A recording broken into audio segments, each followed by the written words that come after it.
Bienvenue sur Africa 24 dans cette nouvelle édition du QG News. Voici les titres de l'actualité.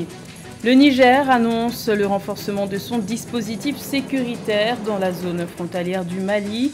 Une décision qui se présente comme une riposte à l'attaque terroriste du 2 janvier, considérée comme la plus meurtrière contre des civils au Sahel. Le Cameroun a réduit au troisième trimestre 2020 la subvention au gaz domestique de 4,7 milliards de francs CFA. Une baisse qui confirme le constat de la réduction de l'enveloppe dédiée à la subvention du gaz domestique au cours de ces dernières années. Et la Côte d'Ivoire poursuit la modernisation de son réseau routier. Les autorités ont annoncé le bitumage d'au moins 1300 km de route en 2021. Des infrastructures qui viendront s'ajouter aux près de 82 000 km de routes déjà existantes. Mais tout d'abord, en République démocratique du Congo, le non-respect des normes de navigation est une nouvelle fois pointé du doigt. Le naufrage d'une pirogue en bois motorisée dans la nuit du 5 au 6 janvier sur le lac Kivu a fait au moins 3 pertes en vie humaine et de nombreux disparus. Cette pirogue assurait une liaison commerciale entre le sud Kivu et le nord Kivu avec plus de 100 personnes à son bord. Le bilan de ce drame reste difficile à établir puisque les membres de l'équipage qui font partie des rescapés ont pris la fuite.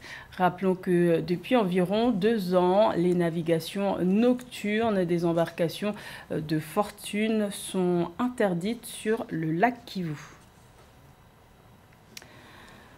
Le Niger reste marqué par les attaques terroristes simultanées du 2 janvier qui ont coûté la vie à une centaine de personnes dans l'ouest du pays. Cette attaque survenue dans l'entre-deux tours de l'élection présidentielle est considérée comme la plus meurtrière contre les civils au Sahel. En réponse, les autorités ont décrété 3 jours de deuil national ainsi que le renforcement du dispositif sécuritaire dans la zone frontalière du Mali. Les précisions de Nathalie Mauve. Le Niger, qui sort de 3 jours de deuil national, a annoncé le renforcement de son dispositif sécuritaire à l'ouest du pays. Ces résolutions émanent d'un Conseil national de sécurité dirigé par le président Mahamadou Issoufou le 4 janvier 2021. Le ministre nigérien de l'Intérieur a annoncé un plus grand déploiement de militaires dans la zone des 3 frontières, renommée très poreuse. Il a été décrété de renforcer le dispositif sécuritaire déjà en place en augmentant les effectifs, en ajoutant de la logistique et en changeant aussi de stratégie. Il s'agira pour nous d'avoir un plus grand contrôle de ces zones frontalières du Mali et du Burkina Faso. Les mesures sécuritaires envisagées par les autorités nigériennes visent à éviter des incursions ennemies. D'ailleurs, même si les attaques du 2 janvier 2021 n'ont été revendiquées par aucun groupe djihadiste, le Niger entend ouvrir une enquête pour faire la lumière sur ces incidents. L'affirmation par le gouvernement nigérien de l'ouverture d'une enquête rentre dans le cadre évidemment d'une stratégie politique. C'est une manière indirecte pour l'exécutif nigérien de dire qu'ils ont encore l'autorité sur l'ensemble des États du Niger, mais dans la pratique cela reste très difficile. Les attentats du 2 janvier 2021 ont fait 100 victimes civiles dans les villages de Tchoma Bangou et Zarouma Dereye. Elles ont été présentées par les autorités nigériennes comme les plus violentes depuis le début des attaques djihadistes dans le pays. La subvention de l'État du Cameroun sur les prix du gaz domestique a été réduite de 4,7 milliards de francs CFA au troisième trimestre 2020 pour se situer à 13,2 milliards de francs CFA. C'est le constat fait par la Caisse de stabilisation des prix des hydrocarbures qui constate aussi une tendance baissière de la subvention concernant le gaz domestique ces dernières années. Nathalie Mauve. Le gouvernement camerounais a revu à la baisse la subvention sur le coût final du gaz domestique. Au troisième trimestre 2020, le soutien au bénéfice des populations du prix du gaz domestique s'est déprécié de 17,9 milliards de francs CFA à 13,2 milliards de francs CFA par rapport à septembre 2019. Une baisse substantielle de 4,7 milliards de francs CFA de la subvention sur le gaz domestique. L'État fixe un prix qui est de 6 500. Il gèle ce prix et justement paie le surplus aux marketeurs. Et alors pour le faire, une bonne partie, bien la majeure partie du gaz domestique était fournie par la Sonara. Et depuis que la Sonara est en arrêt de fonctionnement à cause de l'incendie, 90% du gaz domestique camerounais est importé. La baisse de la subvention sur le prix du gaz domestique n'a eu aucune incidence sur le coût de ce consommable. Des experts expliquent cette stabilité des prix du gaz domestique par la réduction de l'écart entre le prix d'achat du gaz importé et le prix de vente aux ménages. C'est une double conjoncture favorable qui a permis à l'État d'économiser plutôt 4 milliards de francs CFA, dont l'État a plutôt économisé sur la base, n'est-ce pas, d'un marché, d'un appel d'offres à l'intention des importateurs. Cette procédure d'appel d'offres combinée, n'est-ce pas, au contexte favorable des prix du gaz domestique dû au Covid-19 a permis à l'État camerounais d'économiser les 4 milliards que vous voyez là. La subvention gouvernementale sur le prix du gaz domestique affiche une tendance baissière depuis 2018 selon des notes de la Caisse de stabilisation des prix des hydrocarbures. Rappelons que le Cameroun a depuis 3 ans réduit les importations de gaz avec la mise en production de l'unité flottante de liquéfaction du gaz naturel, Hili Episeyo, au large de Kribi. La Côte d'Ivoire veut faire de 2021 l'année de la modernisation de son réseau routier. Les autorités ont annoncé le bitumage d'au moins 1300 km de route. Une ambition significative pour la Côte d'Ivoire dont le réseau routier représente 50% du réseau de l'Union économique et monétaire ouest-africaine. Le point avec Lorita Simbou. Lors de son discours à la nation le 31 décembre 2020, le président de la Côte d'Ivoire, Alassane Ouattara, annonce que 2021 sera l'année d'achèvement des chantiers prioritaires dans le secteur routier. Selon lui, le pays prévoit de bitumer 1313 km de route cette année. L'année 2021 verra l'intensification de nos activités sur les infrastructures routières et nos interventions porteront sur un minimum de 1313 km de route en cours de bitumage et la poursuite de la construction de 33 ponts et échangeurs. Le réseau routier ivoirien est constitué de 81 996 km de route, représentant 50% du réseau de l'UEMOA, dont 6 514 km de route bitumée et 75 482 km de route en terre. Selon l'Agence de gestion des routes, les ressources nécessaires pour l'entretien efficace de ce patrimoine routier s'élèvent à environ 50 milliards de francs CFA par an. La voie du développement passe par le développement de la route. S'il réussit donc ce tour de force-là, ce tour de génie-là, de mon point de vue, ce serait une très bonne chose, une excellente chose. Il aura donc suffisamment appuyé sur le curseur qui mène vers le développement, c'est-à-dire quoi? La route.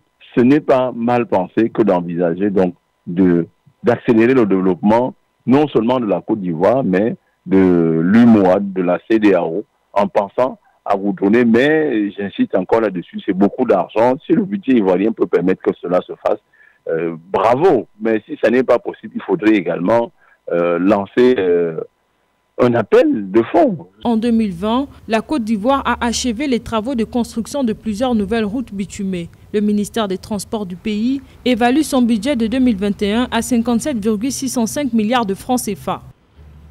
Rebond moindre, mais rebond quand même. La croissance d'Afrique subsaharienne devrait connaître une hausse de son produit intérieur brut de 2,7% en 2021, selon la Banque mondiale.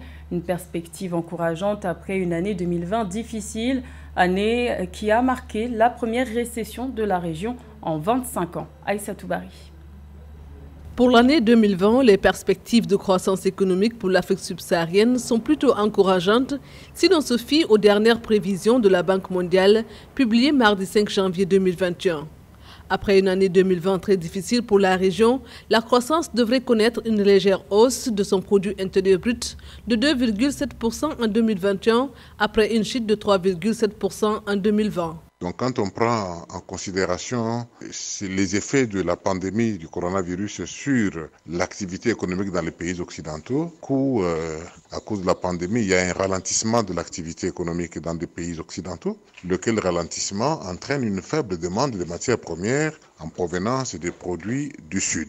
Une maigre consolation comparée à la croissance habituelle de l'Afrique subsaharienne qui était de l'ordre de 4% du produit intérieur brut par an entre 2000 et 2019. Les pays exportateurs de produits agricoles seront les plus résilients, notamment le Bénin, la Côte d'Ivoire ou encore l'Ouganda. La reprise sera plus difficile pour les exportateurs de métaux ou de pétrole, comme le Nigeria qui devrait afficher une croissance de 1,1% en 2021 après une chute de 4,1% de son PIB en 2020. Donc ça veut dire que la dynamique de la pandémie a fait pencher la demande de consommateurs plus du côté des produits alimentaires que du côté des produits manufacturés, autres que des produits alimentaires. C'est tout à fait normal. Le seul impératif qui tient beaucoup plus en cette période de pandémie, c'est plutôt le ventre. Les gens ont besoin de manger pour vivre, même quand ils sont malades. Par contre, les gens malades ne savent pas travailler, mais ils savent manger. Et voilà pourquoi les produits alimentaires seront les seuls à être les plus demandés, alors qu'on va observer une baisse de la demande des produits miniers. Pour 2020, la Banque mondiale estime à moins 3,7% l'évolution du produit intérieur brut, contre moins 3% pour le Fonds monétaire international.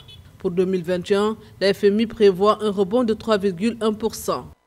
La zone de libre-échange continentale africaine est officiellement lancée depuis le 1er janvier 2021. Le premier lot de marchandises est arrivé à l'aéroport international d'Addis Abeba en Éthiopie lors d'une cérémonie spéciale prévue pour l'occasion. Et pour cause, ce transport de marchandises est le fruit d'un partenariat pour le renforcement du commerce intra-africain. Les explications de Nelly Claude Bessin. Renforcement du commerce intra- et interafricain. Les sociétés Ethiopian Airlines DHL et African Electronic Trade Group se sont associés pour transporter des colis dans le cadre de la zone de libre-échange continentale africaine. Pour les experts, cet accord offre un nouvel espoir et une exaltation continentale en termes de stimulation du commerce intra-africain, mais aussi de facilitation du développement et de l'industrialisation de l'Afrique. Je tiens à féliciter les dirigeants de l'Union africaine pour l'orientation stratégique sur les instruments juridiques qui permettront aux Africains de voyager plus facilement à travers le continent de manière pacifique et de faire les affaires entre eux. Je crois que le partenariat avec l'African Electronic Trade Group et DHL est crucial car l'Éthiopien est un acteur clé dans le transport de marchandises et de passagers en Afrique. Tout en combattant la pandémie de Covid-19, nous devons travailler pour stimuler le commerce intra-africain pour ouvrir la voie à un avenir meilleur. Le partenariat effectif depuis le 1er janvier 2021 avec l'entrée en vigueur de la zone de libre-échange continentale africaine renforce par ailleurs les systèmes logistiques multimodaux mis en place par Ethiopian dans son hub d'Addis Abeba. Ce partenariat représente également une opportunité pour les pays africains de faire des affaires. Une opération qui contribuera à ouvrir des opportunités en Afrique pour toutes les parties prenantes.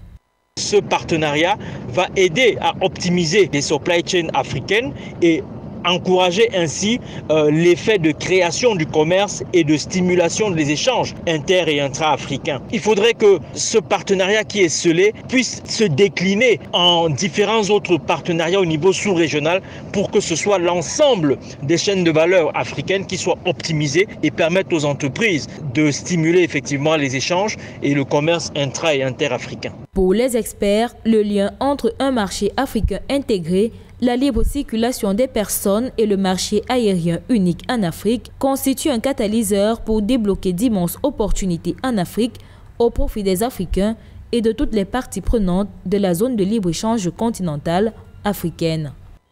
Dans le reste de l'actualité, à la page sport, la joueuse de football professionnel Ajara Nchunjoya quitte la Norvège pour rejoindre l'Espagne. La Camerounaise de 27 ans quitte le club de Vålerenga Football Damer pour rejoindre l'Atlético Madrid. Notons qu'elle quitte la Norvège auréolée d'un titre de meilleure buteuse avec 10 réalisations. C'était le journal de la rédaction. Merci de l'avoir suivi. L'information continue sur Africa 24.